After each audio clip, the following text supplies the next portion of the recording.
Hello everyone, आज की class बेहद इम्पोर्टेंट है आपके लिए। डियर स्टूडेंट, आज मैं आपको बताने वाला हूँ फंडामेंटल फोर्सेस क्या होते हैं। उसके बाद आपको बताएंगे कंजर्वेशन लॉज क्या हैं। बेसिकली हमको आज दो टॉपिक के बारे में बात करने हैं और ये दोनों टॉपिक फिजिकल वर्ल्ड में हम लोग पढ़ने चल रहे हैं। तो सबसे पहले मैं आपको बताना चाहूँगा कि फिजिकल वर्ल्ड का ये सेकंड वीडियो है। इसके पहले जो फर्स्ट वीडियो है उसे मैंने बहुत सारे कंसेप्ट आपको बताए हैं, उसको आप वॉच करिए और अपने कंसेप्ट को परफेक्ट बनाइए। तो आज की क्लास सुपर से ऊपर होने वाली है। आई होप आज आपको बहुत मज़ा आने वाला है। डियर स्टूडेंट, जो भी हम आज आपको टॉपिक बताने वाले हैं, ये टॉपिक आप आगे class 11th and class 12th में डिटेल में पढ़ेंगे। आज ओनली आपको हिंट करना है। तो स्टार्ट करता हूँ। सबसे पहले फंडामेंटल फोर्स क्या होते हैं। फंडामेंटल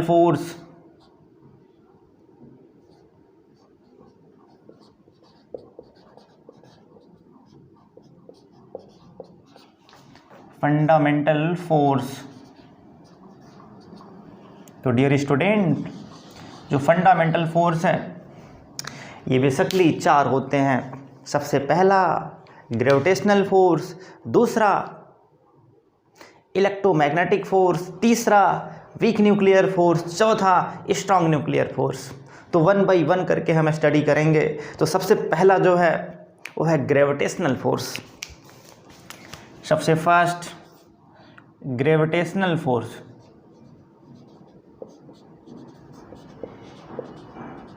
ग्रेविटेशनल फोर्स जिसको हम F सफिक्स में कैपिटल G से रिप्रेजेंट करेंगे।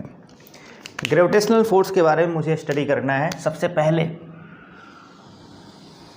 आई होप आपने ग्रेविटेशनल फोर्स को पढ़ रखा होगा।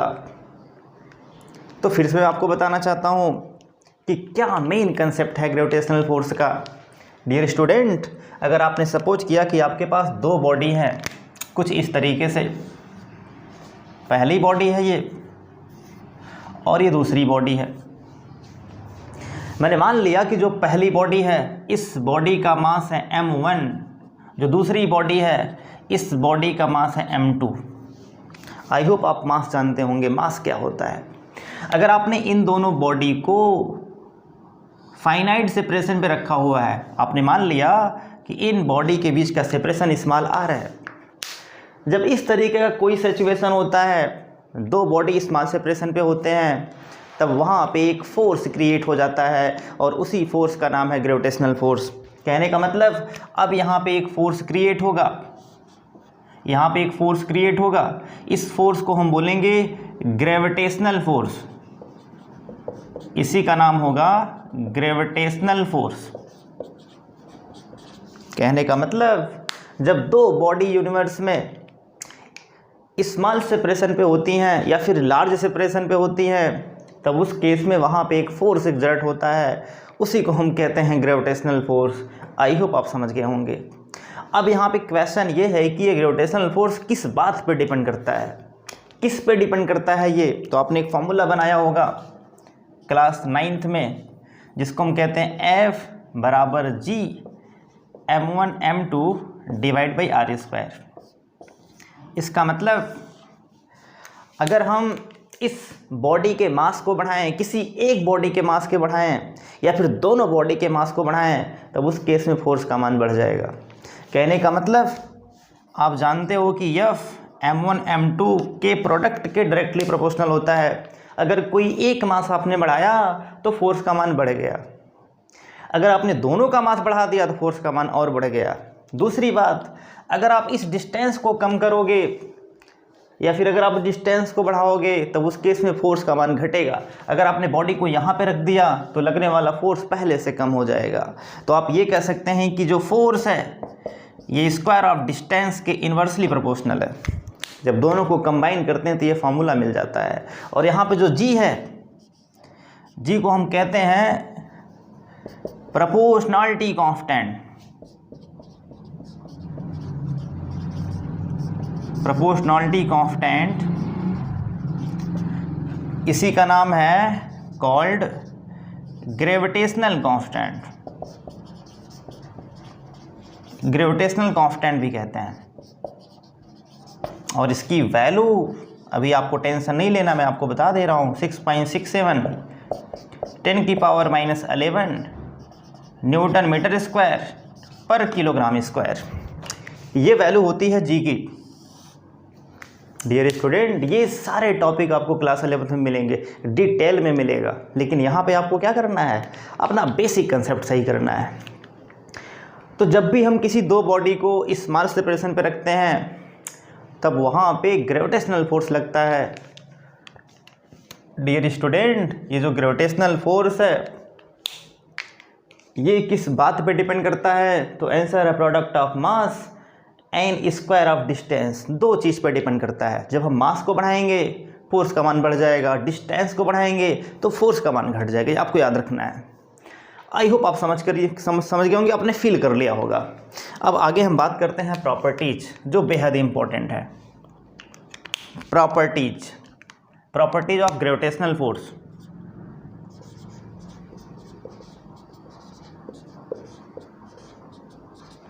हम बात करते हैं प्रॉपर्टीज, बहुत ज़्यादा इंपॉर्टेंट है ये। तो सबसे पहली जो प्रॉपर्टी है वो क्या है, सबसे पहली प्रॉपर्टी, तो डियर स्टूडेंट सबसे पहली प्रॉपर्टी ये है, gravitational force always attractive force होता है। ये हमेशा अट्रैक्टिव होता है, कभी रिपल्सिव नहीं होता है। ये सबसे पहली प्रॉपर्टी ये है, ये अट्रैक्टिव फोर्स होता है, अट्रैक्टिव फोर्स इन नेचर। ये हमेशा अट्रैक्टिव फोर्स होता है, कभी रिपल्सिव होता है, नॉट रिपल्सिव। अब बच्चे क्वेश्चन ये पूछते हैं कि सर रिपल्सिव क्यों नहीं, अट्रैक्टिव क्यों होगा ये? तो डियर स्टूडेंट इसलिए रिपल्सिव नहीं होता है क्योंकि मास कभी नेगेटिव नहीं होता है, मास हमेशा पॉजिटिव होता है, इसलिए ये फोर्स ऑलवेज अट्रैक्टिव होता है, कभी रिपल्सिव नहीं होता है। दूसरी बात डियर स्टूडेंट, अगर हम बात करें रेंज की, तो रेंज होता है इनफाइनाइट। कहने का मतलब जो रेंज है ये है इनफाइनाइट। अब आप ऐसे समझ लो कि अगर दो बॉडी पास में रखी हैं तब भी वहाँ पे ग्रेविटेशनल फोर्स लगेगा, अगर वही दोनों बॉडी बहुत दूर कर दी जाएं तब भी वहाँ पे ग्रेविटेशनल फोर्स लगेगा। कहने का मतलब सन और अर्थ के बीच का डिस्टेंस बहुत ज़्यादा है लेकिन फिर भी वहाँ पे ग्रेविटेशनल फोर्स लगता है। इसका मतलब कि ये वेरी लॉन्ग रेंज फोर्स है, डिस्टेंस बहुत ज़्यादा हो फिर भी वहाँ पे ग्रेविटेशनल फोर्स लगेगा। तीसरी बात ये है, ये इन्वर्स स्क्वायर लॉ को ओबे करता है। जिस फॉर्मूले में 1/r² आता है उसको हम बोलते हैं ओबे इन्वर्स स्क्वायर लॉ। इसका मतलब ये क्या करेगा, इट ओबे इन्वर्स स्क्वायर लॉ,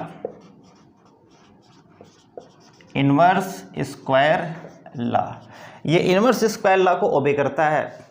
क्यों करता है ओबे? क्योंकि फॉर्मूले में क्या आ रहा है 1/r²। जिस भी फॉर्मूले में 1/r² आएगा उसको हम क्या बोलेंगे, इन्वर्स स्क्वायर लॉ को ओबे करता है। चौथी बात जो बेहद इंपॉर्टेंट है आपके लिए, मोस्ट इंपॉर्टेंट है, अगर आपने यहाँ पे डाल दिया, यहाँ पे आपने कोई मीडियम सपोज कर लिया, कोई आपने यहाँ पे मीडियम कोई आपने यहाँ पे फिलअप कर दिया, मीडियम फिलअप कर, जैसे मान लो आपने यहाँ पे डाल दिया, सपोज करते हैं मेटल, तब उस केस में क्या होगा डियर स्टूडेंट, इस फोर्स पे क्या इफेक्ट पड़ेगा? तो आंसर है फोर्स पे कोई इफेक्ट नहीं पड़ेगा। कहने का मतलब इन दोनों बॉडी के बीच में कुछ भी आ जाए, चाहे मीडियम हो, चाहे वाटर हो, चाहे ग्लिसरीन हो, कुछ भी आ जाए, चाहे माइका हो, कुछ भी आ जाए, फोर्स पे कोई इफेक्ट पड़ने वाला नहीं है। लेकिन अगर ये चार्ज सपोज करेंगे तब वहाँ पे इफेक्ट क्रिएट होगा। ध्यान रखना है ग्रेविटेशनल फोर्स मीडियम पे डिपेंड नहीं करता है, not depends on the medium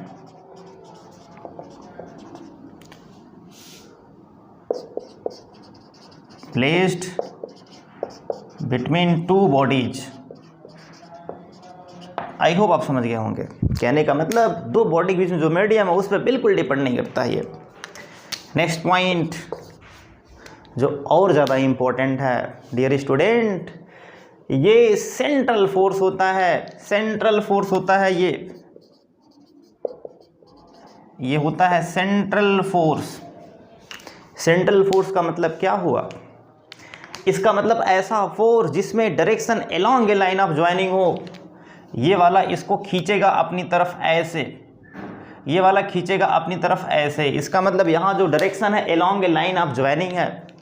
या आप ये कह सकते हैं कि जिस फॉर्मूले में 1/r² आता है उसको हम कहते हैं कि वो सेंट्रल फोर्स है वो। तो ये सेंट्रल फोर्स हुआ। नेक्स्ट पॉइंट, कंजर्वेटिव भी होता है ये कंजर्वेटिव फोर्स होता है। कंजर्वेटिव फोर्स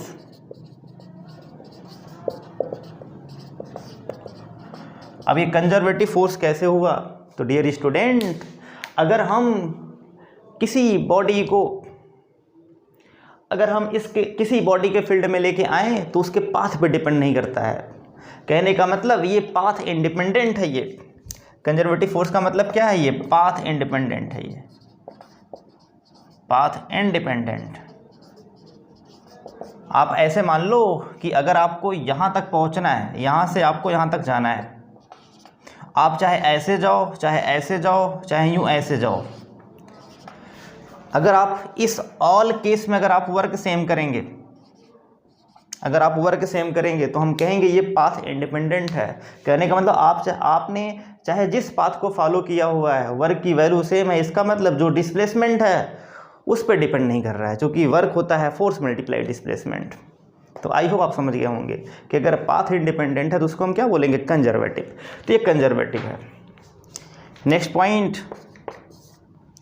सबसे वीकेस्ट फोर्स होता है ग्रेविटेशनल फोर्स। सबसे वीकेस्ट फोर्स, इसके अलावा जो और फोर्सेस हैं उनसे ये वीक होता है। इसका मतलब ये वीकेस्ट फोर्स इन नेचर है।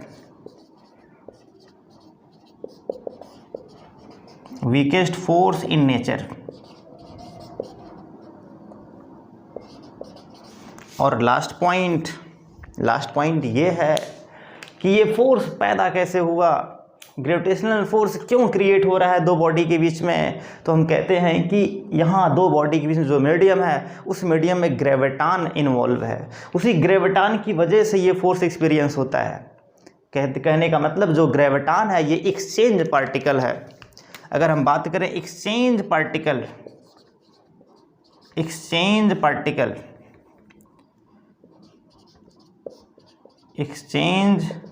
पार्टिकल तो आप कहेंगे ग्रेविटान।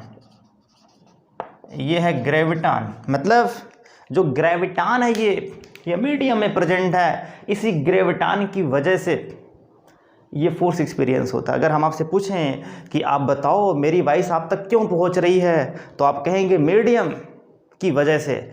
मीडियम में जो पार्टिकल्स हैं जब हम बोलते हैं तो एनर्जी उसको प्रोवाइड करते हैं और वही एनर्जी धीरे धीरे हमारे कान तक पहुंचती है। तो कहने का मतलब कि जो ग्रेविटान मीडियम में पार्टिकल है वही ग्रेविटेशनल फोर्स एक्सपीरियंस करवाता है। तो ग्रेविटान की वजह से ये फोर्स है ग्रेविटेशनल फोर्स। तो ये प्रॉपर्टी आपके लिए बेहद इंपॉर्टेंट है जो आपको याद रखनी है। सेकंड है इलेक्ट्रोमैग्नेटिक फोर्स।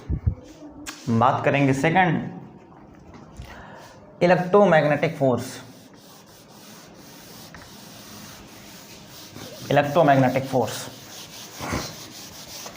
तो ध्यान रहे डियर स्टूडेंट, इलेक्ट्रोमैग्नेटिक फोर्स बिल्कुल उसी तरीके से है जैसे ग्रेविटेशनल फोर्स था। इलेक्ट्रोमैग्नेटिक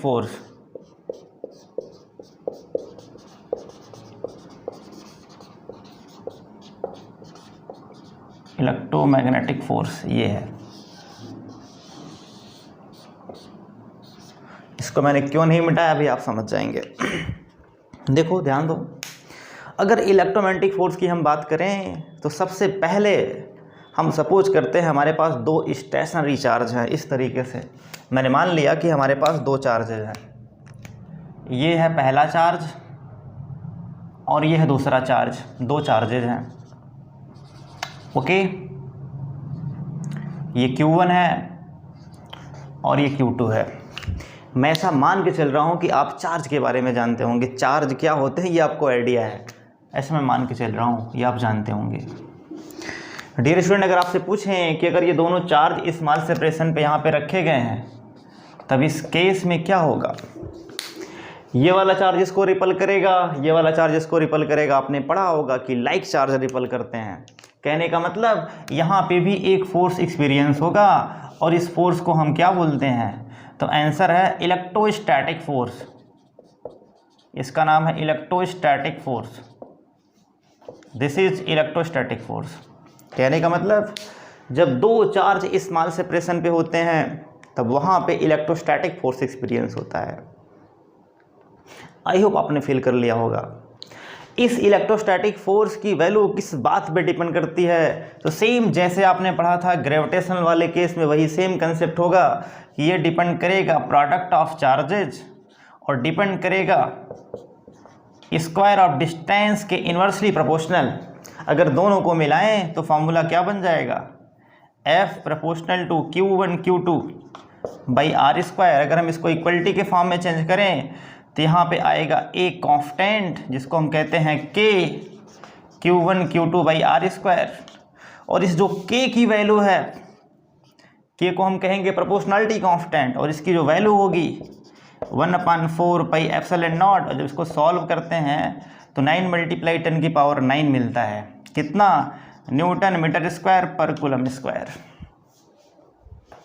अगर हम ये वैल्यू यहाँ पुट करें तो फॉर्मूला क्या बन जाएगा, F equal to 1/4 pi epsilon naught Q1 Q2 by R square. बिल्कुल आपको टेंशन नहीं लेना है, ये आपको क्लास 12th में पहले चैप्टर में मिलने वाला है।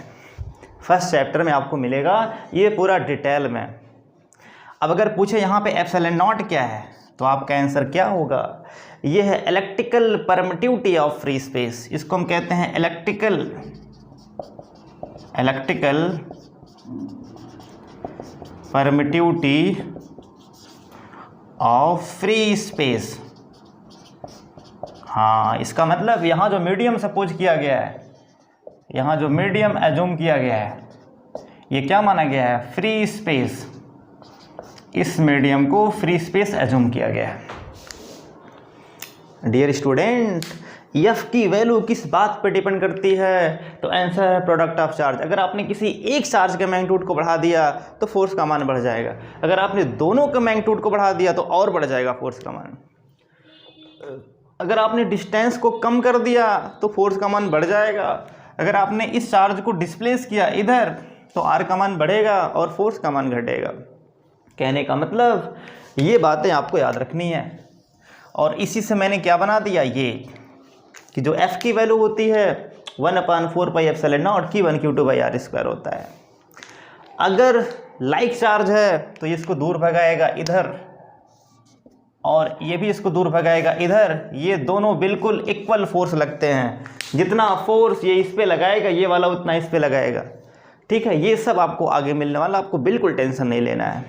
इक्वल फोर्स क्यों होता है, क्या रीज़न है, ये सब आपको क्लास 12 में बताया जाएगा, डिटेल में आपको बताया जाएगा। तो अभी आपको सिर्फ इतना ही जानना है। तो ये है इलेक्ट्रोस्टैटिक का कंसेप्ट, लेकिन टॉपिक क्या है, इलेक्ट्रोमैग्नेटिक। इसमें मैग्नेटिक वर्ड भी है।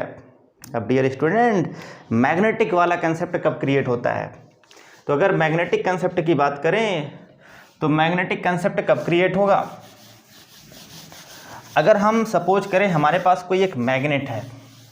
ओके, एक मैग्नेट हमारे पास है इस तरीके से। मैग्नेट के दो पोल होते हैं, you know, north and south.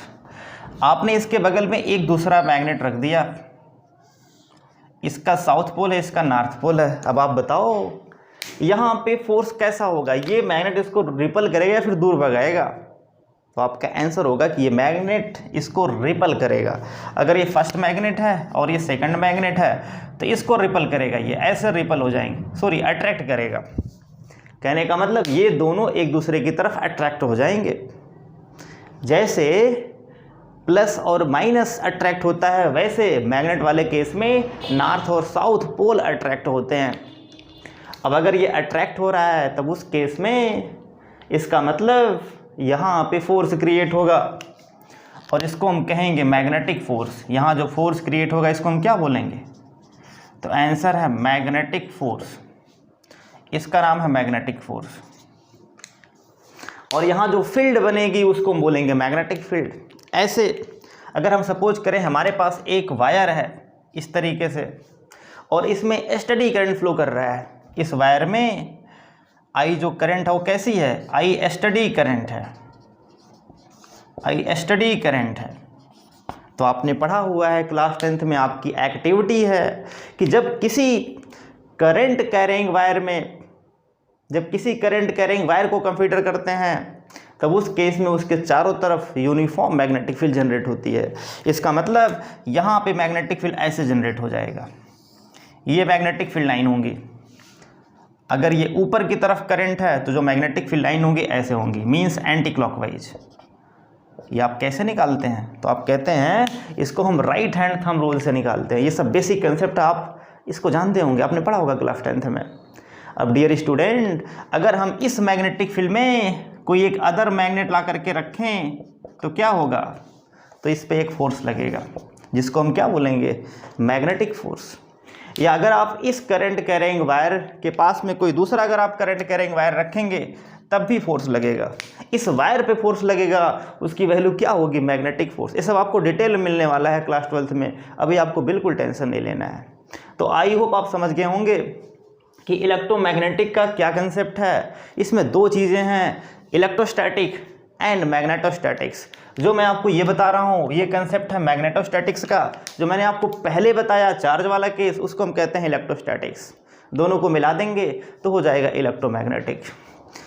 अब मुझे बात करनी है प्रॉपर्टीज़ की, ध्यान दो। सबसे पहली प्रॉपर्टीज़, इसके पहले आपने क्या लिखा हुआ था, अट्रैक्टिव होता है, लेकिन यहाँ पे आपको क्या करना है, अट्रैक्टिव और रिपल्सिव दोनों होता है, अट्रैक्टिव एंड रिपल्सिव दोनों होता है, ये आपको ध्यान रखना है। Attractive and repulsive force, attractive भी होगा और रिपल्सिव फोर्स भी होगा। भाई अगर प्लस प्लस चार्ज है तब तो रिपल करेगा, लेकिन अगर प्लस माइनस चार्ज हो गया तब उस केस में अट्रैक्ट करेगा। मतलब अगर लाइक चार्ज है, अगर लाइक चार्ज है तब उस केस में क्या होगा, तब उस केस में ये रिपल करेगा।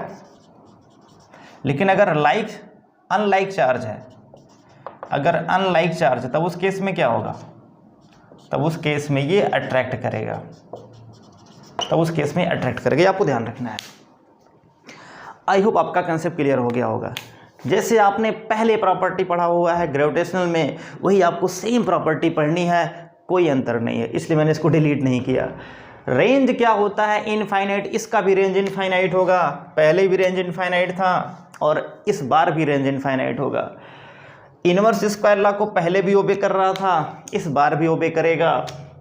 Not depends on the path and medium, ये थोड़ा सा गड़बड़ है, ये not depends on the medium, ये डिपेंड्स करता है मीडियम पे, depends on the medium, medium पे डिपेंड करेगा, ये डिपेंड्स ऑन द मीडियम। क्यों, क्योंकि इस फॉर्मूले में क्या आता है, तो आप कहेंगे F = 1/4 pi epsilon naught Q1 Q2 by R square. जो ये एप्सिलॉन नॉट है ये मीडियम की वजह से है, ड्यू टू मीडियम, ये मीडियम की वजह से है।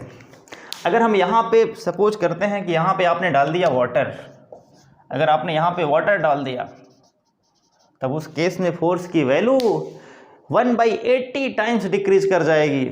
इसका मतलब अगर पहले यह फोर्स लग रहा था, वाटर आपने डाल दिया तो फोर्स की वैल्यू कितनी हो जाएगी, F/80 हो जाएगी, 80 गुना घट गया। सोचने वाली बात है। और अगर आपने यहाँ पे मेटल डाल दिया तब फोर्स का मान 0 हो जाएगा। क्यों, क्योंकि मेटल का जो एप्सिलॉन होता है वो इन्फिनिटी होता है। आई होप आप समझ गए होंगे। तो कहने का मतलब ये मीडियम पे डिपेंड करता है, मीडियम डालते हैं तो F की वैल्यू घटती है। जितना ज़्यादा हम मीडियम यहाँ पे डालते जाएंगे तो उस केस में क्या होगा, फोर्स का मान घटता जाएगा। तो आपको ध्यान रखना है कि मीडियम पे डिपेंड करता है बिल्कुल। इसके बाद ये सेंट्रल फोर्स होता है, पहले भी सेंट्रल था, इस बार भी सेंट्रल होगा। कंजर्वेटिव होता है, वही सेम कंसेप्ट, पाथ पे डिपेंड नहीं करेगा। वीकेस्ट फोर्स ये नहीं होता है। अगर हम यहाँ पे बात करें तो जो यहाँ पे जो इलेक्ट्रोमैग्नेटिक फोर्स है जिसको हम बोलेंगे Fe, ये होता है 10⁻36 टाइम्स ऑफ F जी। इसका मतलब 10⁻36 टाइम्स बड़ा होता है इलेक्ट्रोमैग्नेटिक फोर्स। कितना स्ट्रांग फोर्स है ये, आप फील कर सकते हो।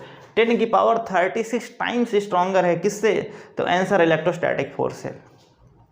अब डियर स्टूडेंट, यहाँ पे जो फोर्स एक्सपीरियंस हो रहा है इलेक्ट्रोस्टैटिक फोर्स, ये किस पार्टिकल की वजह से है? तो उसका नाम है फोटॉन। उसका नाम है फोटॉन। इसका मतलब जो एक्सचेंज पार्टिकल यहाँ पे होगा इसको हम कहेंगे फोटॉन। इसका नाम है फोटॉन। आई होप आपने फील कर लिया होगा कि मेन कंसेप्ट क्या है इलेक्ट्रोमैग्नेटिक फोर्स का। बाकी जो दो नेक्स्ट हैं दोनों न्यूक्लियर फोर्स हैं, तो इसमें जो तीसरा वाला फोर्स होगा उसको हम कहेंगे वीक न्यूक्लियर फोर्स। ये वेरी शॉर्ट रेंज फोर्स होता है। तो ध्यान रहे डियर स्टूडेंट, स्टार्टिंग के दो लॉन्ग रेंज फोर्स हैं और लास्ट के दो शॉर्ट रेंज फोर्स हैं। तो आगे हम बात करने वाले हैं वीक न्यूक्लियर फोर्स की। वीक न्यूक्लियर फोर्स का मेन कंसेप्ट क्या है? तो आपको हम बताना चाहेंगे कि अगर हम न्यूक्लियर रेंज की बात करें और उस न्यूक्लियर रेंज में अगर हम सपोज करें एलिमेंट्री पार्टिकल्स के बीच में स्ट्रॉन्ग के बीच में अगर फोर्स है तो उसको हम कहेंगे वीक न्यूक्लियर फोर्स। अब आपके दिमाग में क्वेश्चन ये क्रिएट होगा कि सर एलिमेंट्री पार्टिकल्स क्या होता है? तो आपके सब समझ में आने वाला है। तीसरा weak nuclear force,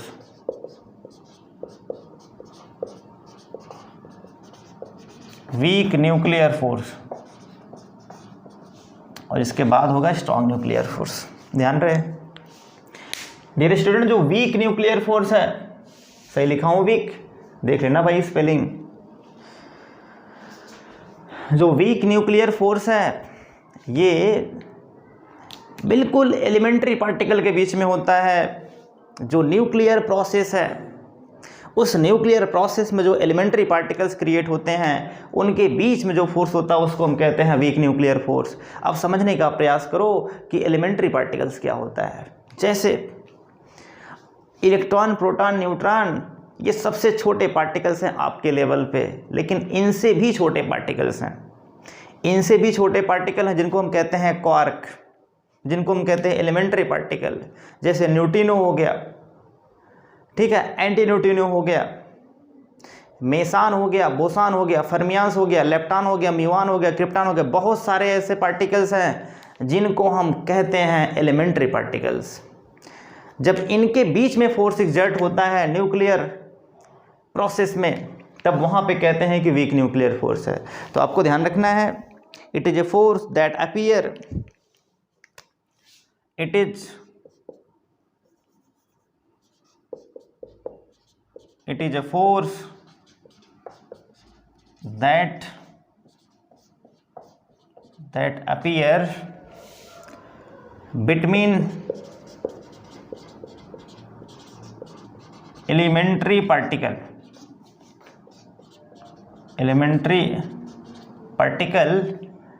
involve in nuclear process, involve in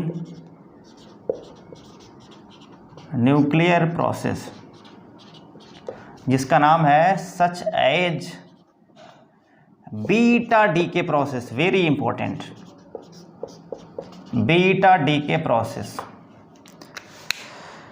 dear student, जो न्यूक्लियर प्रोसेस है उसी का नाम है beta decay process. Beta decay process में एलिमेंट्री पार्टिकल्स क्रिएट होता है और उसके बीच में जो इंटरेक्शन फोर्स होता है उसको हम कहते हैं वीक न्यूक्लियर फोर्स। अब क्वेश्चन ये है कि बीटा डीके प्रोसेस क्या होता है? तो डियर स्टूडेंट, ये दो प्रकार का होता है, बीटा प्लस और बीटा माइनस। ये सब आपको डिटेल में मिलेगा क्लास 12th में, बिल्कुल टेंशन नहीं लेना है। अगर हम सपोज करें कि न्यूट्रॉन प्रोटॉन में कन्वर्ट हो रहा है, अब आप कहोगे सर ये क्या बता रहे हो आप? अभी तक तो मैंने पढ़ा है न्यूट्रॉन प्रोटॉन न्यूक्लियस के अंदर होता है और इलेक्ट्रॉन उसके बाहर चक्कर लगाता है। कभी मैंने आज तक नहीं सुना कि न्यूट्रॉन प्रोटॉन में कन्वर्ट होता है।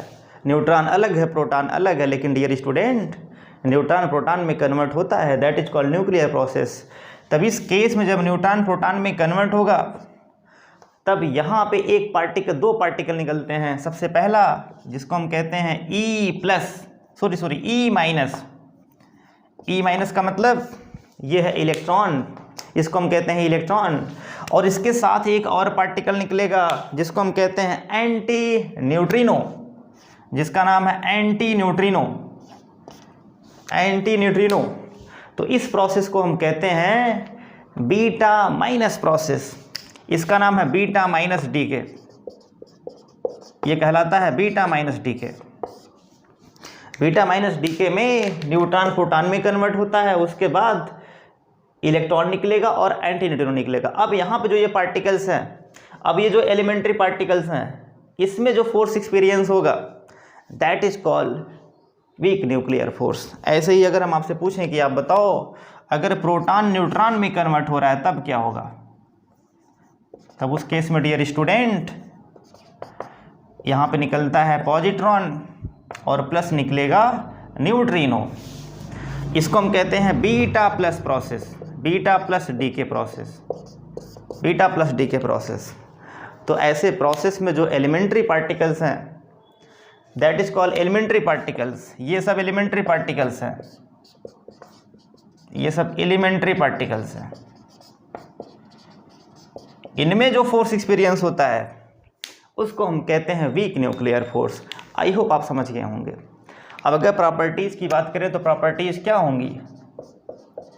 हाँ, सबसे पहली प्रॉपर्टीज डियर स्टूडेंट ये होता है वेरी शॉर्ट रेंज फोर्स। आप कह सकते हैं ये शॉर्ट रेंज फोर्स है, ये है शॉर्ट रेंज फोर्स है, ये है शॉर्ट रेंज फोर्स। इसका रेंज कितना होता है? तो आप कहेंगे इसका रेंज होता है 10⁻⁻15 मीटर, जिसको हम कहते हैं न्यूक्लियर रेंज। हाँ, इसको हम कहते हैं न्यूक्लियर रेंज। कहने का मतलब इसके पहले रेंज इनफाइनाइट था, बट यहाँ पर रेंज क्या है? वेरी शॉर्ट रेंज है ये, तो ये आपको ध्यान रखना है। Very short range force. Dear student, दूसरी बात, ये ग्रेविटेशनल फोर्स से कितना बड़ा है? तो आप कहेंगे 10⁻25 टाइम्स ये स्ट्रॉन्गर है ग्रेविटेशनल फोर्स से। सबसे वीकेस्ट फोर्स होता है ग्रेविटेशनल फोर्स। तो अगर हम यहाँ पे इलेक्ट्रोमैग्नेटिक वेव, अगर वीक न्यूक्लियर फोर्स की बात करें तो ये हो जाएगा 10⁻25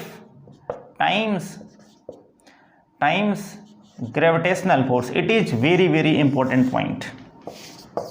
नेक्स्ट पॉइंट, कंजर्वेटिव नहीं होता है, सेंट्रल फोर्स नहीं होता है, not central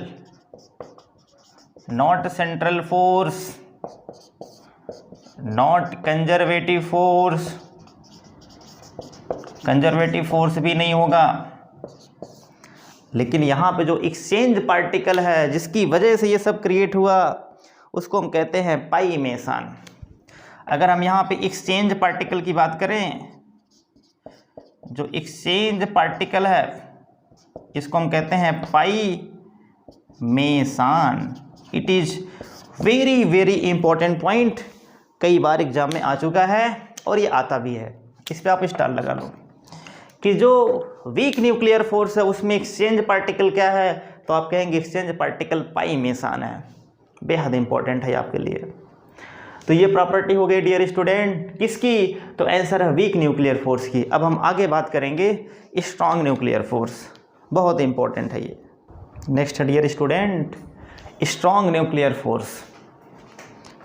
strong nuclear force बहुत इंपॉर्टेंट है। इसके नाम से कन्फर्म है कि ये न्यूक्लियर फोर्स है बट स्ट्रॉन्ग है। स्ट्रॉन्ग कैसे हुआ ये मैं आपको समझाना चाहूँगा। डियर स्टूडेंट, आपको पता है कि जो प्रोटॉन और न्यूट्रॉन है ये न्यूक्लियस के अंदर बंधे होते हैं। तो जिस फोर्स की वजह से प्रोटॉन और न्यूट्रॉन बंधे हुए हैं उसको हम कहते हैं स्ट्रॉन्ग न्यूक्लियर फोर्स। जिस फोर्स से प्रोटॉन एंड न्यूट्रॉन न्यूक्लियस के अंदर बंधे हुए हैं एक दूसरे से, उसको हम कहते हैं स्ट्रॉन्ग न्यूक्लियर फोर्स। जैसे अगर हम बात करें कि ये न्यूक्लियस है, इसमें प्रोटॉन और न्यूट्रॉन होगा, प्रोटॉन एंड न्यूट्रॉन, ये है nucleus.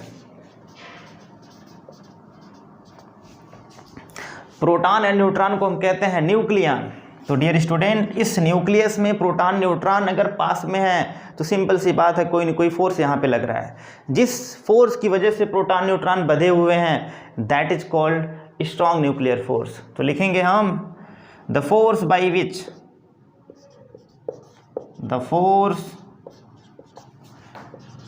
Which proton and neutron bind together in the nucleus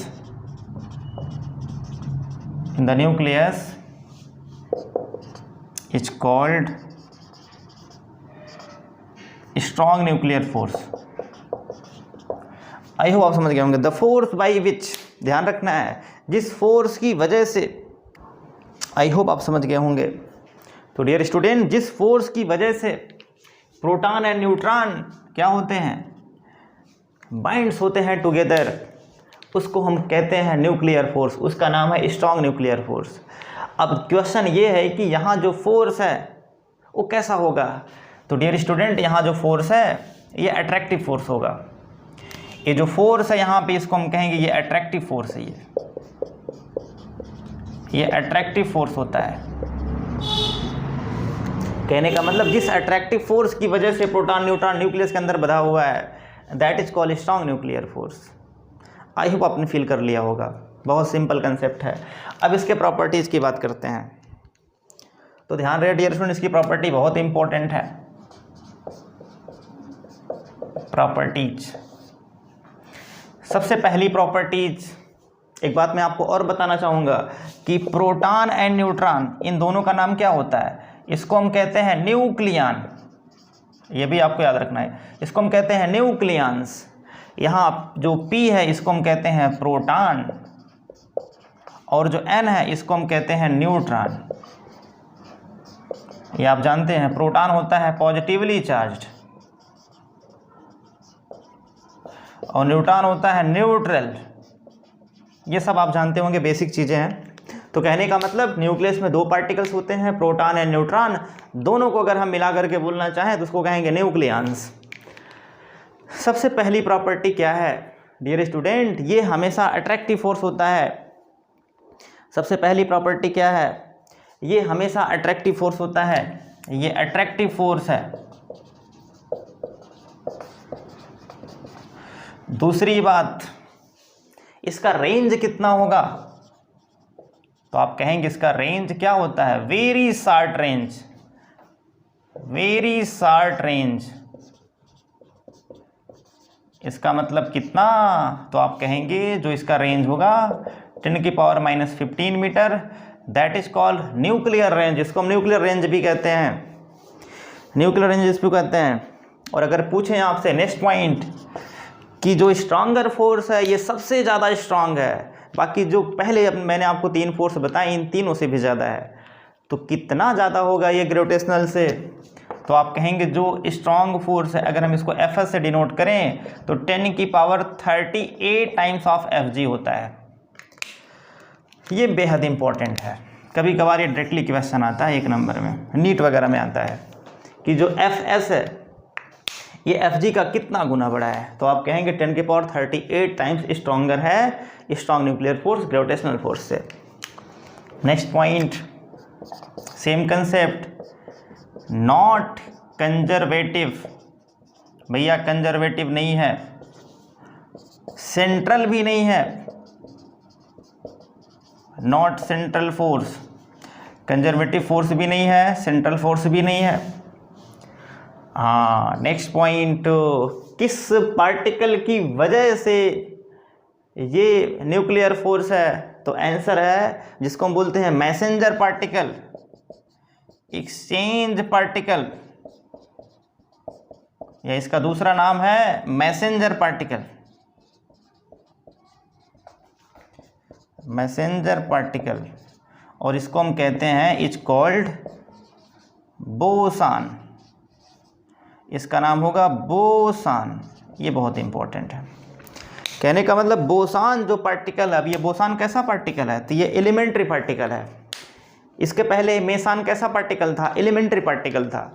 तो इस बोसान की वजह से ये स्ट्रॉन्ग न्यूक्लियर फोर्स क्रिएट होता है।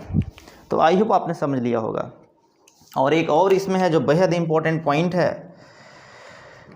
कि ये चार्ज पे डिपेंड नहीं करता है, मतलब इंडिपेंडेंट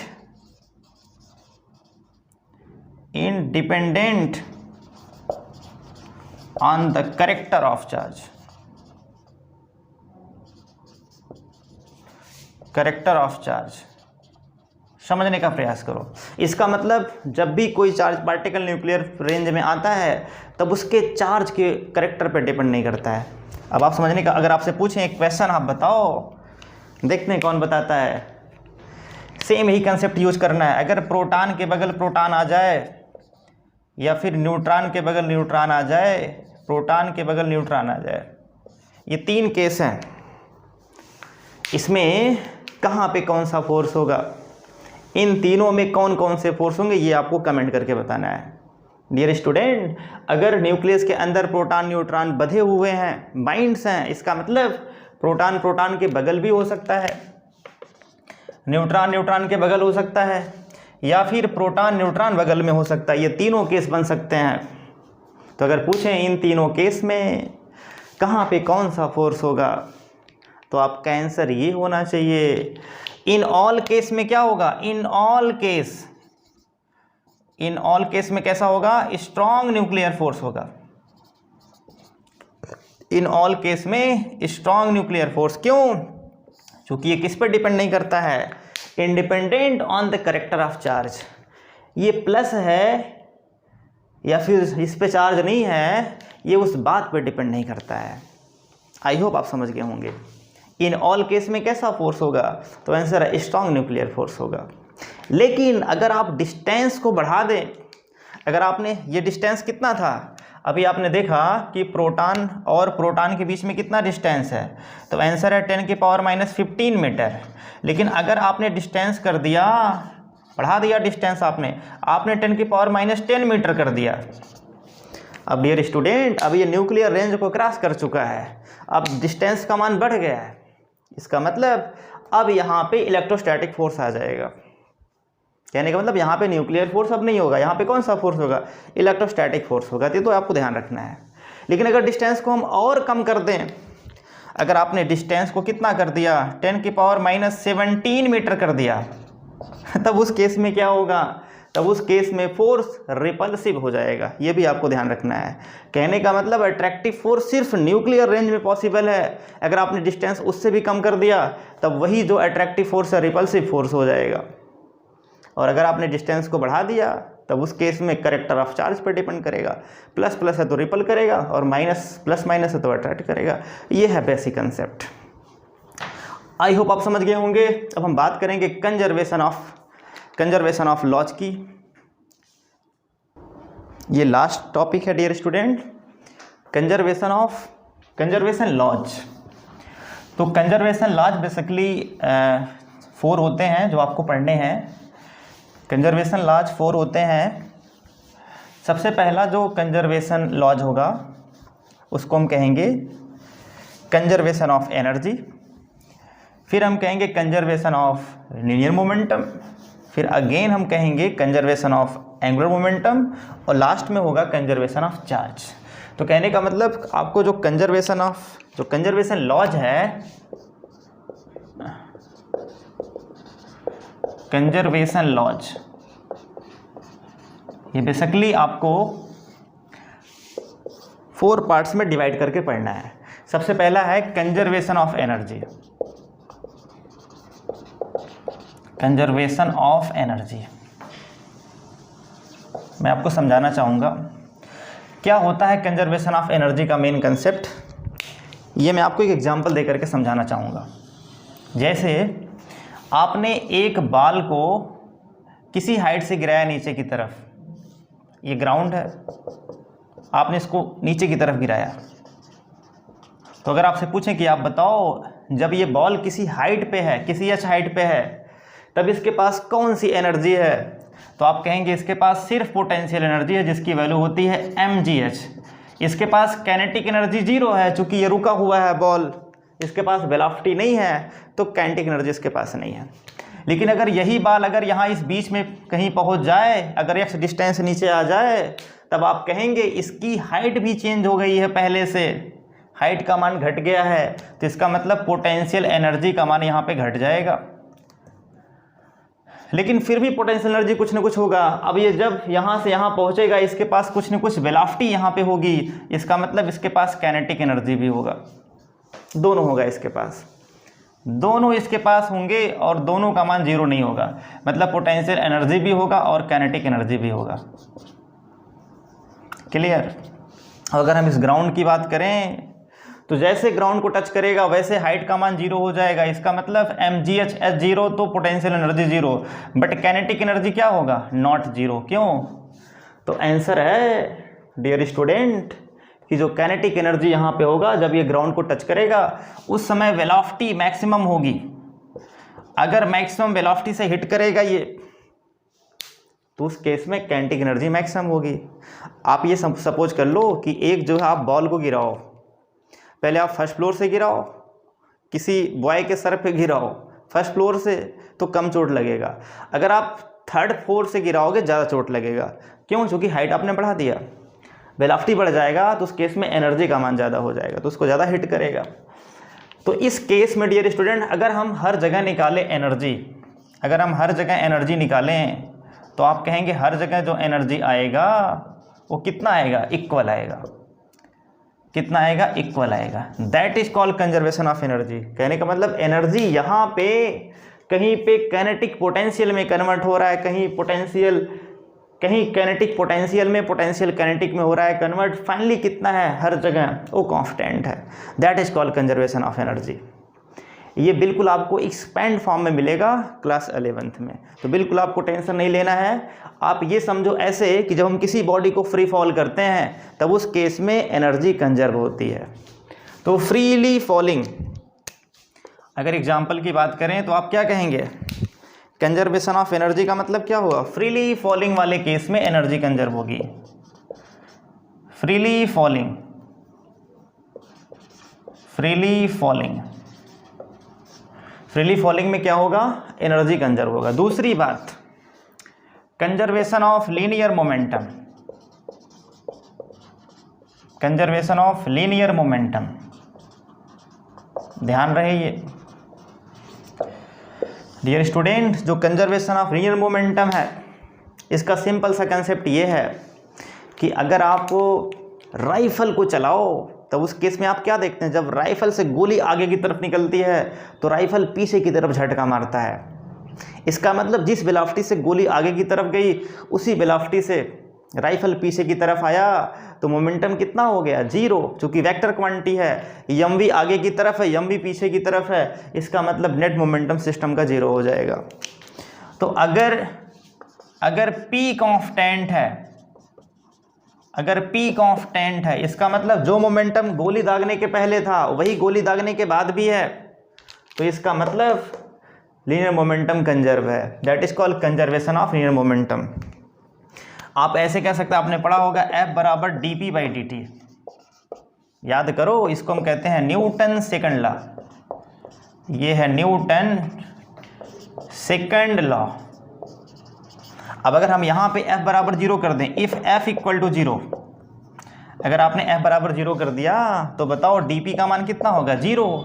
और अगर हम इसको इंटीग्रेट करें तो डियर स्टूडेंट dp बराबर इंटीग्रेशन 0, और 0 का इंटीग्रेशन होता है कांस्टेंट, इसका मतलब P बराबर कांस्टेंट आ जाएगा। तो ध्यान रहे, जब नेट एक्सटर्नल फोर्स, इसको बोलते हैं नेट एक्सटर्नल फोर्स, जब नेट एक्सटर्नल फोर्स किसी बॉडी पे 0 होता है तब उस केस में लीनियर मोमेंटम कंजर्व होता है। ये सब आपको आगे बताया जाएगा। अभी आप थोड़ा सा समझते रहो खाली। तीसरी बात अगर हम करें तो कंजर्वेशन ऑफ एंगुलर मोमेंटम क्या होगा? Conservation of angular momentum, conservation of angular momentum,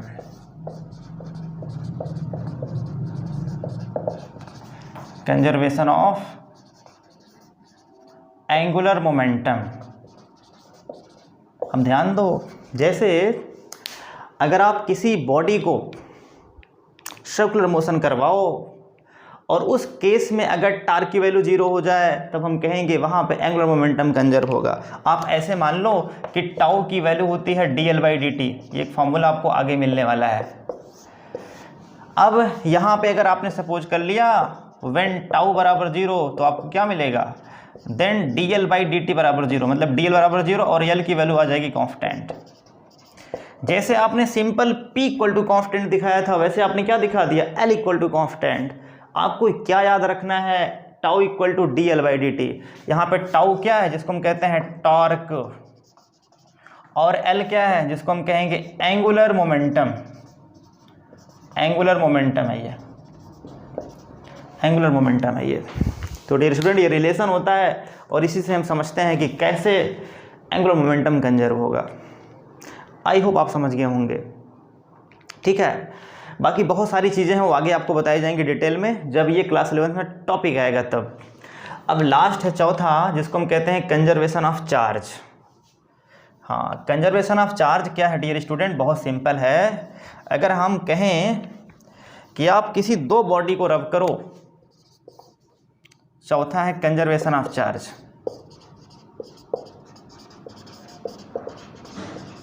conservation of charge बहुत सिंपल है। अगर हम आपसे कहें कि आप दो बॉडी को रब करो, किसको रब करो, मान लो कि आपने सिल्क को ग्लास से रब किया, सिल्क रब्ड विद, एक minute, glass rod rubbed with silk cloth. Silk से अगर आपने रब किया तो उस केस में क्या हो जाएगा, जैसे कि आपने ग्लास रॉड लिया, उसको किससे रब कर दिया, उसको आपने रब कर दिया सिल्क क्लॉथ से, तब उस केस में क्या होगा डियर स्टूडेंट, जो ग्लास रॉड है ये हो जाएगा पॉजिटिवली चार्ज्ड, जो ग्लास रॉड है ये हो जाएगा पॉजिटिवली चार्ज्ड, और जो सिल्क क्लॉथ है ये हो जाएगा नेगेटिवली चार्ज्ड। ध्यान रहे, रब करने के पहले नेट चार्ज का मान 0 था, मतलब ग्लास रॉड एक न्यूट्रल बॉडी है, सिल्क क्लॉथ एक न्यूट्रल बॉडी है। रब करने के पहले चार्ज 0 था, रब करने के बाद ये पॉजिटिव हुआ या नेगेटिव हुआ। पॉजिटिव होने का मतलब क्या हुआ, कोई चीज़ पॉजिटिव कब होता है, तो जब वहाँ से इलेक्ट्रॉन बाहर निकलता है। जब इलेक्ट्रॉन किसी चीज़ से बाहर निकलेगा तब वहाँ पे आएगा पॉजिटिव चार्ज। और नेगेटिव कब होगा, जब इलेक्ट्रॉन इंटर करेगा, जब इलेक्ट्रॉन इंटर करेगा, जब इलेक्ट्रॉन करेगा तब यहाँ पे इंटर कर रहा है इलेक्ट्रॉन। डियर स्टूडेंट, अगर 10 इलेक्ट्रॉन निकला तो 10 इलेक्ट्रॉन इंटर भी करेगा। कहने का मतलब जो पॉजिटिव चार्ज है, जो पॉजिटिव चार्ज है ये बराबर होता है नेगेटिव चार्ज के। पॉजिटिव चार्ज बराबर नेगेटिव चार्ज के। तो अगर आपसे पूछें कि अगर पॉजिटिव चार्ज नेगेटिव चार्ज के बराबर है तो रब करने के बाद नेट चार्ज कितना है, तो आप कहेंगे 0। इसका मतलब यहाँ पे चार्ज कंजर्व है। आई होप आप समझ गए होंगे।